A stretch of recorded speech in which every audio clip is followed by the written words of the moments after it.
Good morning. Ngasigi videos happening yung minarase ko. Card ki message yung minarase, timing yung minarase. Ado Ekadashi su oiram nina haidi lai ngasai na khoiramba matam haidare ko. Ayuki ngasai pung mari gi matung dagi dum yare ko. Ngasi haidi hauzik adum khoiram gera natraga baro gi mamang da tawbirasu yare ado haidi baro mamang da tahuda mangina nungdaw oiram gumba kai gumba tawbiro ko. Aina ngarang budi hyper share tawgram ni ko. Timing se ayuki pung mari gi matung daina hai horen ahing phawba lay ba dum haidi lai khoiram bagi afaba matam haidare ko. Aduna haidi ayuk ta hodre nangdre en haragadi nungdam tawbiba kai ba kem leite ko. Ada fasting thamba kopa ama dum tawbiro vegetarian gumba chaba kopa in haibudi haibre ko hana aduma leire ko.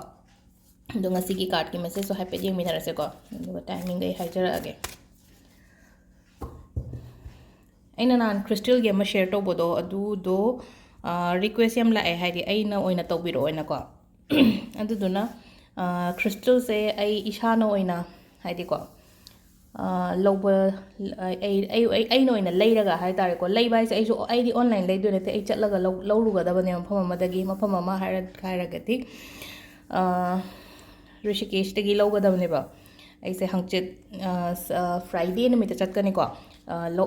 mi phanam di request la ai ko haidi mogi budi loina keno tawre ado sum aina personally haiba do ai ngamdare ba dun aina sida video dum haire ko ado haidi tungana lawbining ba leiragadi ko aigi number khangba leiragadi aduda message thabiro ko hanagi number leiba ngai do haidi crystal na hangi keno aina haigi bodo adu khatang oiraroi ko aina adu taragadi haidi ngasai aina haigi bodo crystal mari khatang neba aina sema kadab sina crystal taret sema kani ko taret crystal sida haidi handak chahi gi hai tare ko hai petang aigi accordingly aigi problem do karino hoji adugi matungina so aina crystal do haidi set saraga pirakadam neba set tu sarani aduga cleansing su loimak tawrani ko haidi cleansing charge tawbo kai haidi yora kan crystal se kamaina charge tawdu no kai hangbodo adu ka do kai tawga haidi already se dagi aina charge tawraga cleanse tawraga yorokadaba pone ko adu sida cleansing se aina adagi dum tohola adam neba kumbra adagi haidi lobhom dagi dum mogi haidi keno tawba leina ko moidagi charge tawholani aduga aina khara ma so hai tare ko aina khara ma add tawsalani ko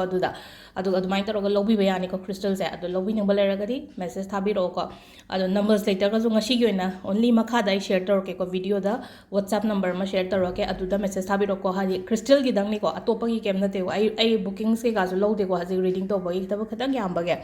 ado leire ko ada crystal gi dangni atopa questions te kem hangbira no ko atopa questions sai tara ga adu only for crystal khatang ne bangasi ena number share tori sa hadi reading gi oina oi tara ga ai tongan ba post oin toroke ko reading gi sai no ni khatang ai ngam do man da ba du gi ni da thabak se yam bagi ko ado sida leire ko card ani ahum se ko sida gi khanbirase ngasigi card se one khan ba ko one khan ba ngai na hairaga di ko nungai taba wakal ke ka thado piyo potha biyo phajana potha biyo duga haidi potha nungai taba wakal ke ka thado poko pa du ma leina ko aduga amana ka maina haige hai kan se to ko haidi isha haji potha biyo haidi waram gani ko khara adu duna yaraga di ketang relax to biba haidi ai je khatang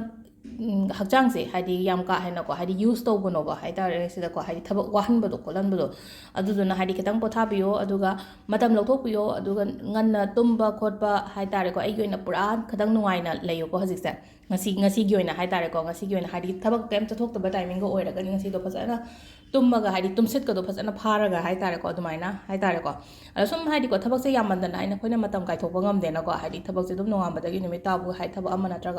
traga mayum gi thabak mapan gi thabak haibam su leina ko especially nupi gi oina haraga di thabak su sataba yade yum gi thabak su tawdaba yade angang su yeng daba yade ama su yeng daba yade aduna haidi isha gi matam se am pharak ta bane ba ko akoi working oi bane na dum khange ko aduduna haidi aigi me time se am darkar roi ko aduduna aigi me time da lothok biyo ba haidi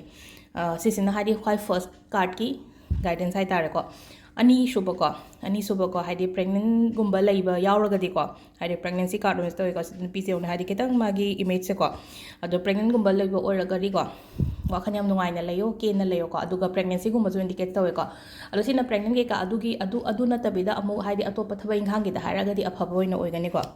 ngasi oina haidi afaba nungai ba adumaina oina oi ko nduga ahum suba se thabak se sidama ko thabak se hoti honari ko yam kanna ko ꯃꯥꯅ ꯍꯣꯠꯅꯔꯤꯕ ꯊꯕꯛꯁꯦ ꯍꯥꯏꯇꯥꯔꯦꯀꯣ ꯑꯗꯨꯝ ꯁꯤꯗꯀꯣ ꯑꯩꯅ ꯑꯄꯥꯝꯕ ꯀꯩꯅꯣꯗꯤ ꯍꯦꯛ ꯐꯪꯗꯕ ꯁꯥꯏ ꯀꯥꯟꯁꯤꯗꯀꯣ ꯊꯕꯛꯁꯦ ꯑꯩꯒꯤꯗꯤ 100%ꯗꯤ ꯄꯤꯔꯒ ꯍꯥꯏꯗꯤ ꯃꯥꯒꯤ ꯑꯥꯎꯠꯀꯝꯗꯨꯅ ꯂꯩꯅꯀꯣ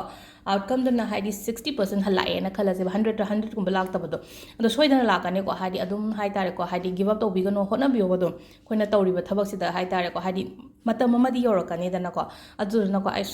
ꯁꯤꯒꯤ ꯀꯔꯕꯥꯔꯁꯦ ꯆꯥꯟꯅꯗ꯭ꯔꯦ ꯅꯠꯇ꯭ꯔꯒ ꯑꯩꯒꯤ ꯁꯤꯒꯤ ꯊꯕꯛꯁꯦ ꯆꯥꯟꯅꯗ꯭ꯔꯦ ꯑꯩ ꯇꯣꯛꯊꯣꯛꯑꯒꯦ ꯑꯇꯣꯞꯄ ꯑꯃ ꯌꯦꯡꯉꯦ ꯀꯥꯏꯅ ꯇꯧꯔꯒ ꯍꯥꯏꯗꯤ ꯋꯥꯈꯜ ꯐꯠꯄꯗ ꯍꯣꯡꯕꯗꯣ ꯍꯣꯡꯗꯕ ꯍꯥꯏꯇꯥꯔꯦ ꯇꯧꯕꯤꯌꯨ ꯅꯪꯅ ꯍꯧꯖꯤꯛ ꯇꯧꯔꯤꯕ ꯊꯕꯛꯇꯣ ꯅꯪ ꯑꯗꯨꯝ ꯑꯦꯛꯁꯄꯔꯠ ꯑꯣꯏꯔꯛꯀꯅꯤꯀꯣ ꯑꯗꯨꯒ ꯁꯤꯗ ꯑꯗꯨꯝ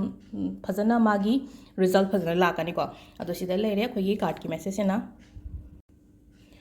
ꯑꯐꯕ ꯃꯇꯝꯁꯦ ꯑꯩꯈꯣꯏꯒꯤ ꯑꯌꯨꯛꯀꯤ ꯄꯨꯡ 5:50 ꯄꯨꯡ 7:13 ꯐꯥꯎꯕ ꯑꯃ ꯂꯩꯈ꯭ꯔꯦꯀꯣ ꯑꯗꯨ ꯃꯇꯨꯡꯗ 9:38 ꯄꯨꯡ 8:52 ꯐꯥꯎꯕ ꯂꯩꯔꯦ 12:38 ꯄꯨꯡ 6:10 ꯐꯥꯎꯕ ꯈꯤꯇꯪ ꯁꯥꯡꯉꯦ ꯉꯁꯤꯗꯤ ꯍꯥꯏꯗꯤ ꯅꯨꯡꯊꯤꯟ ꯇꯥꯜꯂꯛꯇꯒꯤꯅ ꯅꯨꯡꯗꯥꯡ ꯐꯥꯎꯕ ꯂꯩꯔꯦꯀꯣ 12:38 ꯄꯨꯡ 6:10 ꯐꯥꯎꯕ ꯂꯩꯔꯦ ꯑꯗꯨꯒ ꯅꯨꯡꯗꯥꯡ ꯑꯊꯦꯡꯕꯩꯅ ꯄꯨꯡ 8:38 13:33 ꯐꯥꯎꯕ ꯑꯃ ꯂꯩꯔꯦꯀꯣ ꯁꯤꯁꯤꯅ ꯑꯐꯕ ꯇꯥꯏꯃꯤꯡ ꯑꯃ ꯂꯩꯔꯦ ꯑꯗꯨ ꯃꯟꯗꯦꯁꯦ ꯑꯉꯧꯕꯒꯨꯝꯕ ꯂꯥꯏꯠ ꯃꯆꯨꯒꯨꯝꯕ ꯑꯗꯨꯃꯥꯏꯅꯒꯨꯝꯕ ꯁꯦꯠꯄꯤꯔꯣꯀꯣ